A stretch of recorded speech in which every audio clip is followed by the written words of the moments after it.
Hi guys! Welcome back to my channel. If you're new to this channel, hi, my name is Trisha. I make cleaning, organizing, lifestyle videos and sinishare ko din po yung mga real life experiences ko dito sa New Zealand. If you like these kinds of videos, please consider subscribing to my channel and hit the notification bell down below para palagi kayong updated pag nag-upload ako ng videos. Right now, I try my best to upload videos twice a week, Tuesdays and Fridays, 6 p.m. Philippine time, 11 p.m. New Zealand time. You can also follow me on my Facebook page, Instagram page, and TikTok account. I'll put their links down below or dito po sa side na to. Okay, so little backstory lang, and I know I've already shared this story in my previous videos, pero para po sa mga bago dito sa channel na to, I've been living in New Zealand since 2018, and then bumalik ako ng Pilipinas around 2022 to finish my law degree, and ngayong 2025, bumalik po ulit ako dito sa New Zealand. Dito sa video na to, sagutin natin yung question kung magkano nga ba ang cost of living sa New Zealand ngayong 2025. So, kung balak mong mag-work, mag-study, or mag-migrate dito, this video will help you see kung kaya nga ba ng budget mo. So, ngayong araw na to, real talk lang tayo. Pag-uusapan natin ng rent, groceries, transport, sweldo,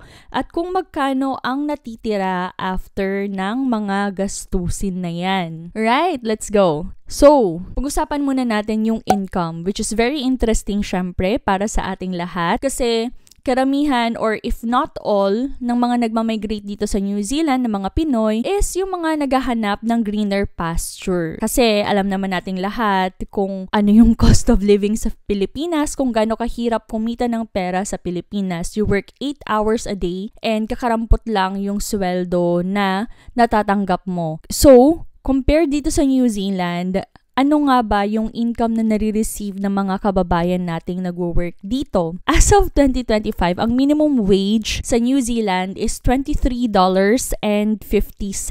per hour. So I think nung 3 years ago, if I'm not mistaken, nasa around 20 or 21 or $22 per hour yung minimum wage. So ngayon, $23.50 per hour na siya. So kung full-time ka, which is 40 hours per week, ang sweldo mo is $940 per week before taxes. Sa Pilipinas, binabayaran tayo per day, right? So, wala tayong hourly rate sa Pilipinas technically. Pero dito sa New Zealand, binabayaran ka per hour. So, depende kung ilang hours yung naging work mo sa isang week. Kung 40 hours, kung 20 hours, pwedeng 25 hours, pwedeng part-time ka lang. So, kung full-time ka, 40 hours. Kung part-time ka, 20 hours, mga ganyan. Or 30 hours. Per month, yung minimum wage na yun na $23.50, that's around $4,073 before tax. I think ang prevailing rate ngayon, 33 pesos. Dun sa income na na-receive mo, babawasan pa din yun ng tax and ng KiwiSaver. Yung pagbabayad ng sweldo dito sa New Zealand, depende din sa employer. So,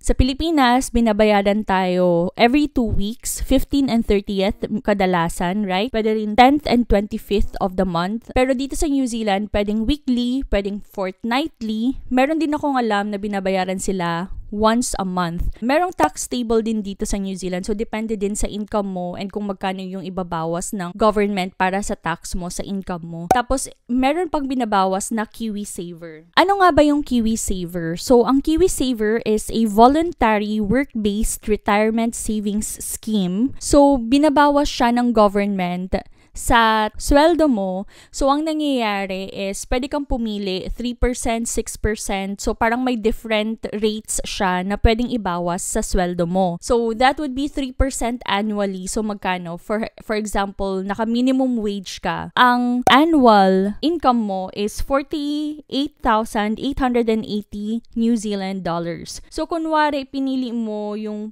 3% na KiwiSaver para ibawas doon sa sweldo mo. So, babawasan ka ng 1,466.4 New Zealand dollars per year para doon sa KiwiSaver. So, yung KiwiSaver is available for all New Zealand citizens and permanent residents living or normally living in New Zealand.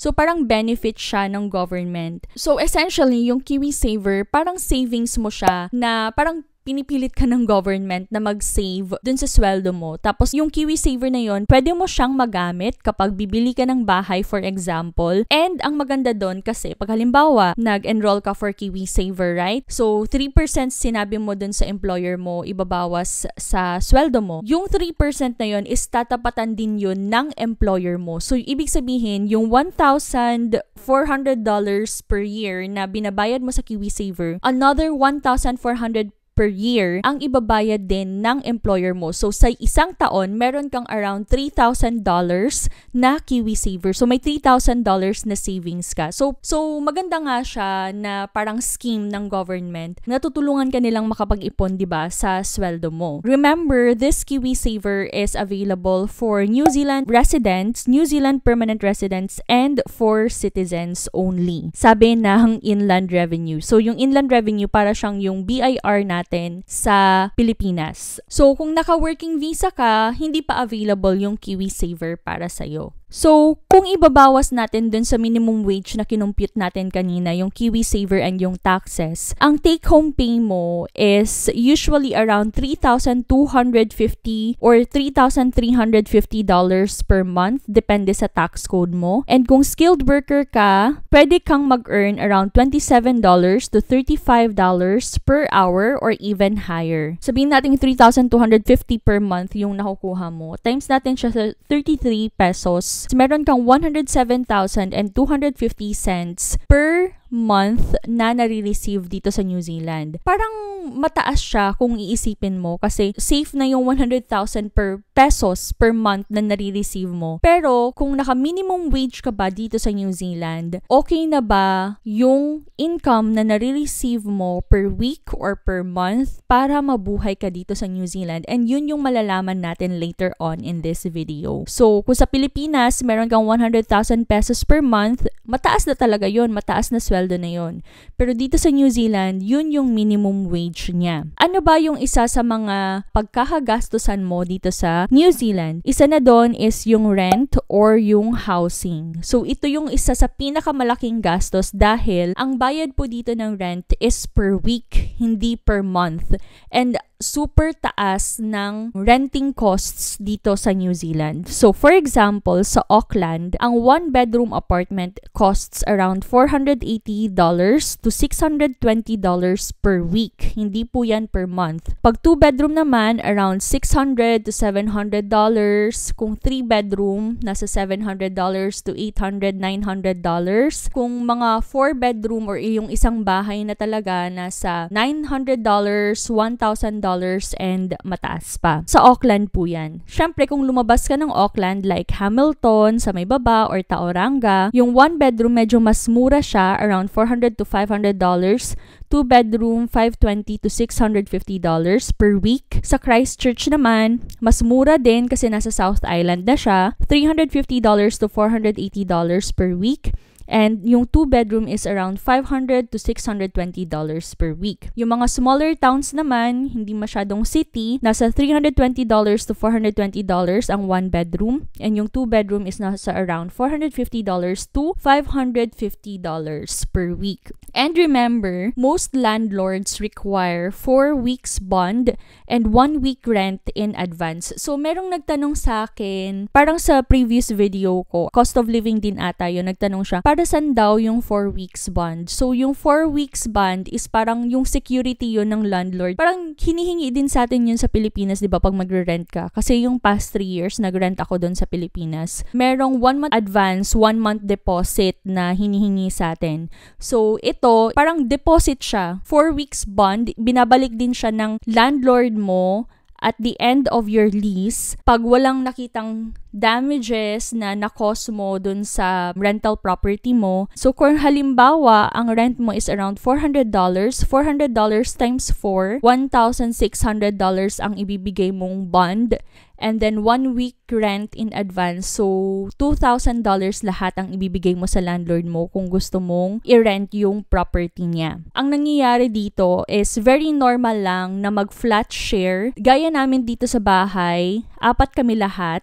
So, kaming dalawa ni Dennis, yung best friend ni Dennis, and then meron kaming isang flatmate pa din. So, kaming lahat magfa-flatmate kami dito sa bahay. So, this house is a 3-bedroom house and yung rent namin dito is around $710 per week. Medyo magaan siya kung may ka-share ka sa rent, pero mabigat siya kung halimbawa mag-isa ka lang. Kung naka-minimum wage ka, compute natin ulit ha. $940 per week yung nare-receive mo. And kung babawasan mo ng $710, diba? $230 na lang yung matitira sa'yo. And meron ka pang groceries, meron ka pang kung ano-ano. And syempre yung tax pa, ibabawas pa dyan yung KiwiSaver. So hindi mo kayang mag-rent ng 3-bedroom house kung naka-minimum wage ka lang. Pag minimum wage, ang ideal is mag-flatting, mag-flat sharing para makatipid ka. Isa din sa mga basic needs natin is yung groceries and yung food natin. So, ang average weekly groceries for a solo person here in New Zealand is around $80 to $120 per week. For a couple, around $150 to $200 per week. For a family of 3 to 4, around $250 to $350 or more, depende sa needs nyo ng family. So, ang example dito, ang chicken dito sa New Zealand is around $7 to $12. Yung rice naman na 5 kilos is around $12 to $18. Yung isang tray ng eggs, yung isang malaking tray ng eggs, yung 24 pieces, around $6 to $8. And yung milk, 2 liters na milk is around $3.70 or $4. Pag magpa-fast food ka naman, yung isang meal, combo meal, is around $14 to $18.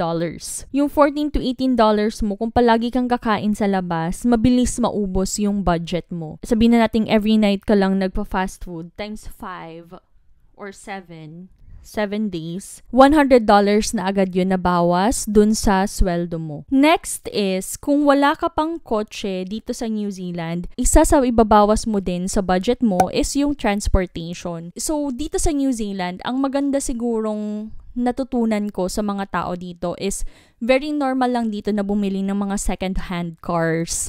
So, lalo na kung nagsistart ka pa lang dito and you really need to have a car or to use a car for your transportation, syempre mas makakatipid ka nun. Mas maganda na mag-start ka na bumili ng second-hand na car. Bibihira lang dito yung bibili ng brand new. Siguro kapag medyo stable na yung income mo, medyo nakapag-ipon ka na dito, pwede ka nang bumili ng new car. Unlike sa Philippines na medyo pagbibili ng kotse, gusto natin yung bago, 'di ba? May pros and cons naman sa pagbibili ng bago and may pros and cons din naman sa pagbibili ng second-hand car. Pero dito sa New Zealand, very normal lang siya. So, yung bus or train ride dito as a public transportation is around $3 to $7 per ride. Pwede ka din bumili nung card, parang itatop up mo na lang siya, loloadan mo na lang siya yung card na yon. Ngayon, kung may car ka, yung petrol or yung fuel is around $2 to $3 per liter. Yung registration mo dun sa car na yun, yung WOF and registration is around $400 to $500 a year. And yung car insurance mo is $40 to $70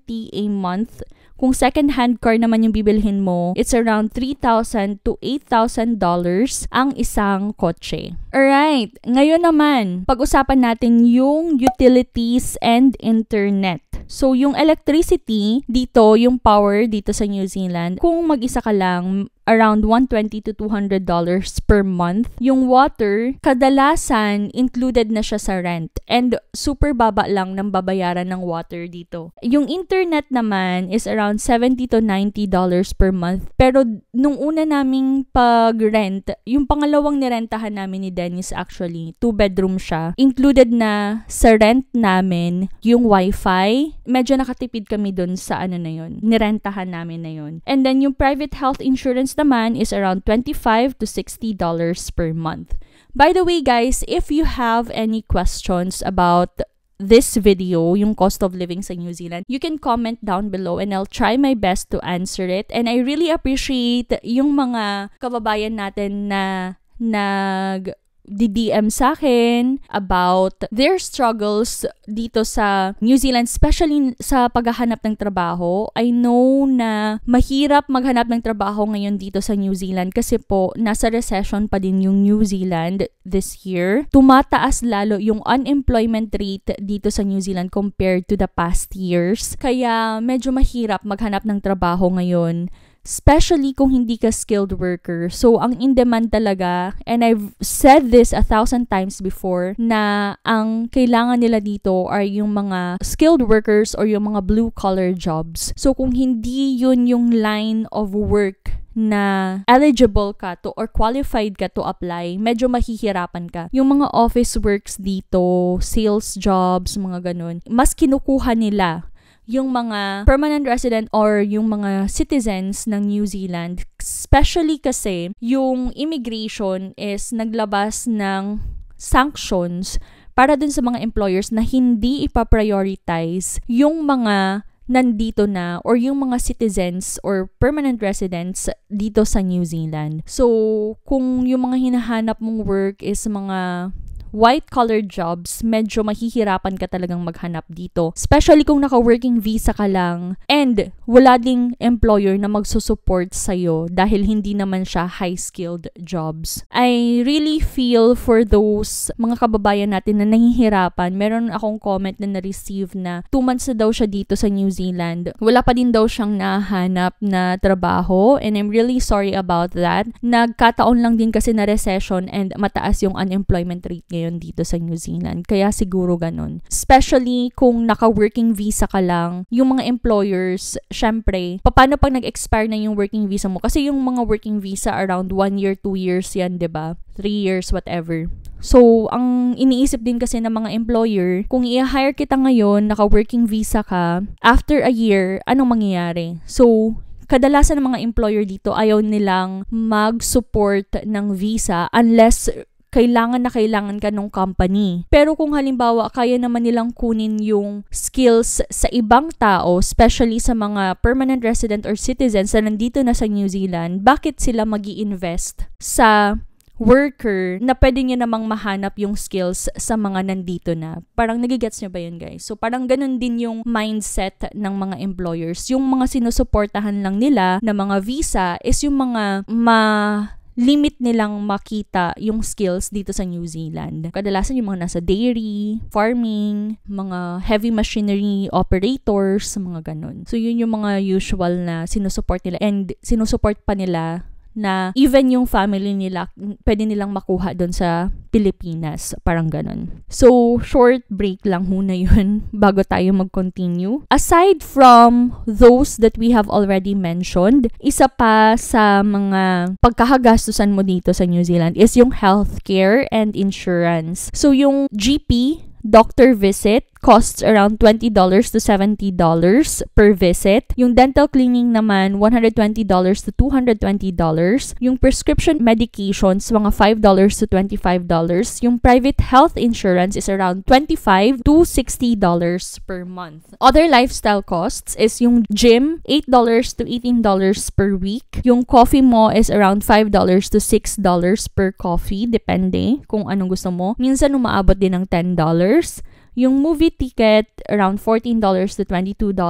Yung restaurant meal, $18 to $25. Depende din sa restaurant na papasukan mo. Last time kami ni Dennis nung kumain kami sa steakhouse, umabot ng $177 yung isang meal namin. Kaming dalawa na yun. Pero yun kasi parang fancy restaurant siya. And then, kung magpapadala ka ng pera sa Pilipinas, sabihin nating mga 10,000 per month, so that would be around $300 per month.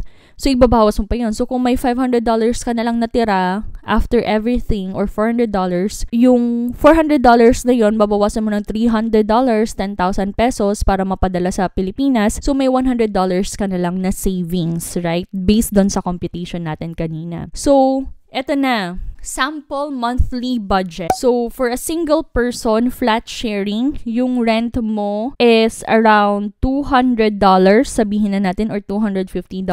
Yung groceries mo, i-compute natin siya per week. Yung groceries mo is around, sabihin na natin, $100 per week since matipid ka. Yung transport mo is, sabihin na natin, $40 or $30 per week. Tapos, yung utilities mo, internet, phone bill, sabihin na natin $30 per week. And then, other extra, sabihin na natin $50.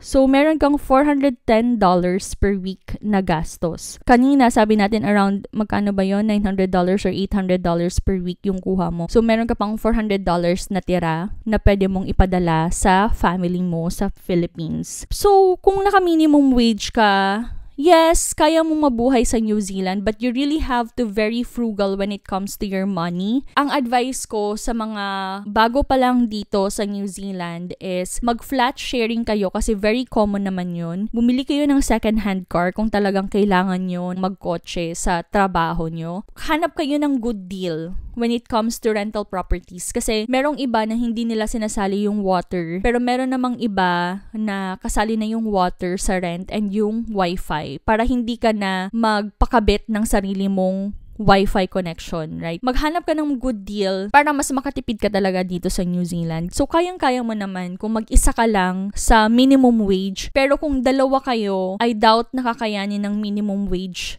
yung expenses nyong dalawa. Kung hindi ka siguro magpapadala ng pera sa Pilipinas, kayo lang dalawa, kaya naman siya. Pero mas maganda kung pareho kayong may work. Gusto ko lang i-share. Kasi dito sa New Zealand, merong benefit na tinatawag para dun sa mga unemployed. Pero yung isa sa mga requirements nun is that dapat pareho kayo ng asawa mo na walang trabaho. Kasi kapag yung isa merong work, hindi kayo eligible for the benefit. Yung benefit is parang weekly or something or monthly, may marireceive kang money from the government to pay for your expenses. Pero bawal mo siyang gamitin for pagbili ng mga sigarilyo or ng alak, bawal siyang gamitin. Kasi pag swipe mo yung, kasi card siya eh, pag swipe mo yung bayad mo sa groceries mo and may nakasama dun na alak, i-disqualify ka nila ng government dun sa benefit na yun. Pero yung benefit na yun, para yun sa mga, I think, permanent residents and citizens dito sa New Zealand. So, hindi ka eligible kung naka-working visa ka. Para sa akin ha,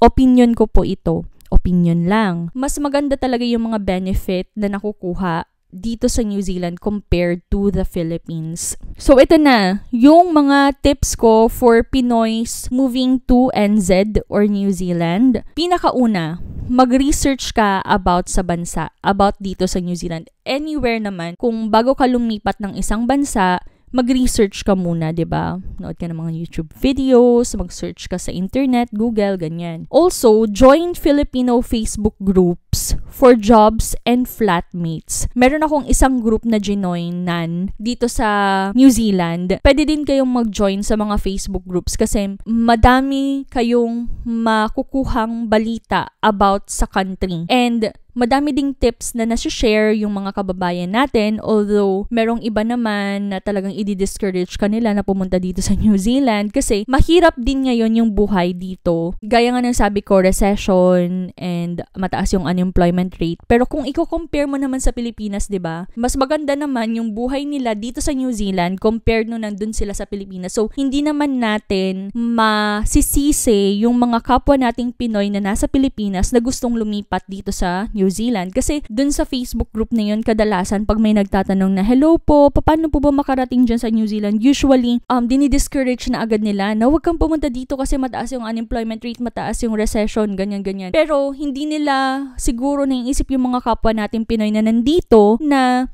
mas mahirap ang buhay ngayon sa Pilipinas compared dito. So, sino ba naman tayo para i-discourage yung mga kapwa nating Pinoy na naghihirap sa Pilipinas na gusto ng mas magandang buhay sa ibang bansa? So, yun lang siguro yung masasabi ko about doon. Kasi minsan na babother din ako, bakit ganun sila, dinidiscourage agad nila yung mga kapwa nating Pinoy na nandun sa Pilipinas ngayon na gustong lumipat dito. Another tip is, of course, kahit naman sa Pilipinas, ma-apply natin to, cook at home. Huwag laging kakain sa labas. Para sa mga furniture, ito, based on experience din to, hindi kami bumili agad ng mga bagong furniture para dun sa place namin kasi mahal. So kung wala ka naman ganun kadaming pera, for example, very common dito aside from second-hand cars is yung mga second-hand furniture. Usually, pwede kang tumingin sa TradeMe.nz.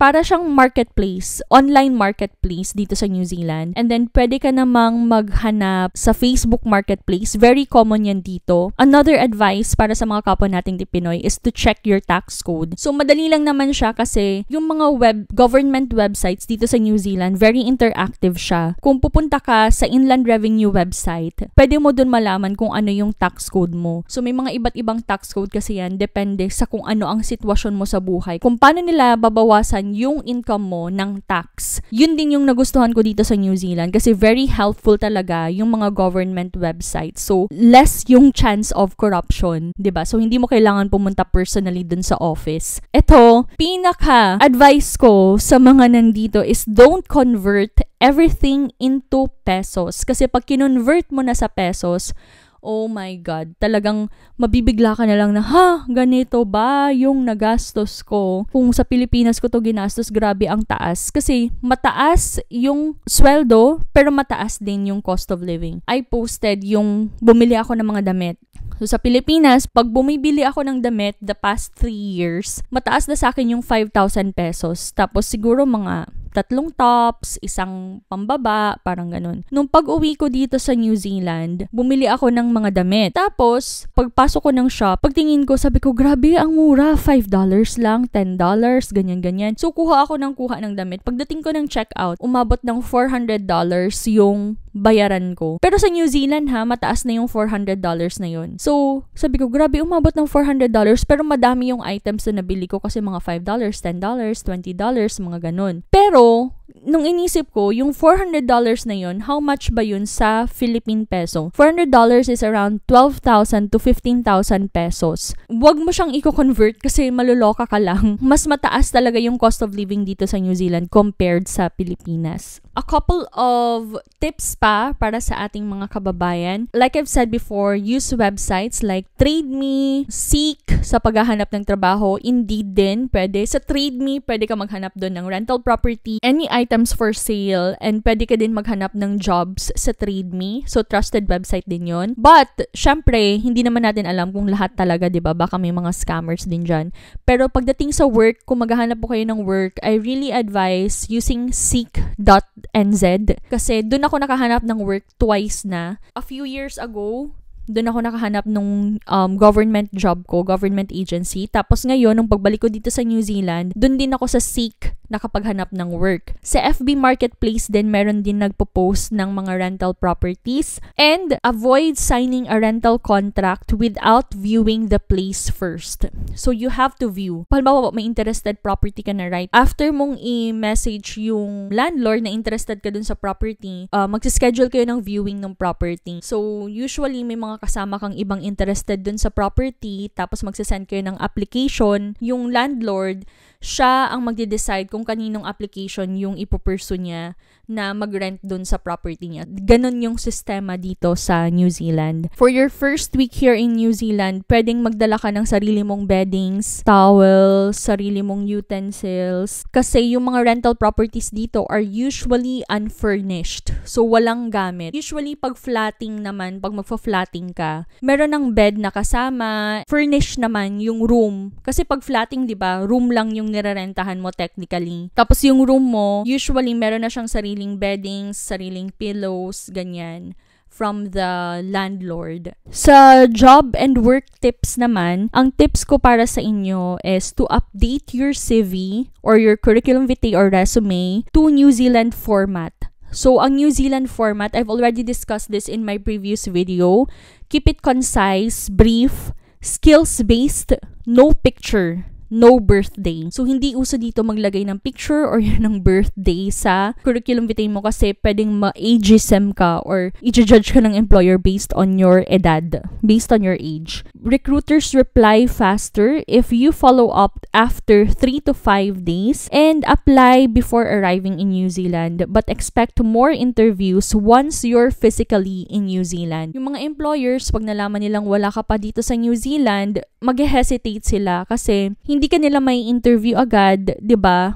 Tapos, ano ba yung magiging sistema? Sila ba yung bibili ng plane ticket mo or what? So, medyo mahirap siya. Kaya, mas malaki yung chance na makapaghanap ka ng trabaho pag nandito ka na sa New Zealand. Ito, very important to. When sending your CV or your resume, always include a short cover letter. Kasi, I've also already explained this in my previous video. Kapag may cover letter ka, dun mo pwedeng i-explain yung sitwasyon mo. Yung mga pwedeng itanong sa'yo ng employer, pwedeng dun mo na siya i-lay down sa cover letter mo. So, for example, alam mong pwede kang tanungin about dito sa gap sa resume mo. Bakit 3 years kang walang trabaho? So, pwede mo na siyang i-explain dun sa cover letter mo. Hindi ko alam kung nagbago na sa Pilipinas ha. Pero dito kasi sa New Zealand, sa application mo pa lang or dun sa resume and CV mo pa lang, sinasala na kayo ng mga employer. So, hindi lahat na nag-submit, kung halimbawa 150 yung applicants na nag-submit ng application nila, hindi lahat ng 150 na yun is i-invite for an interview. So, yung 150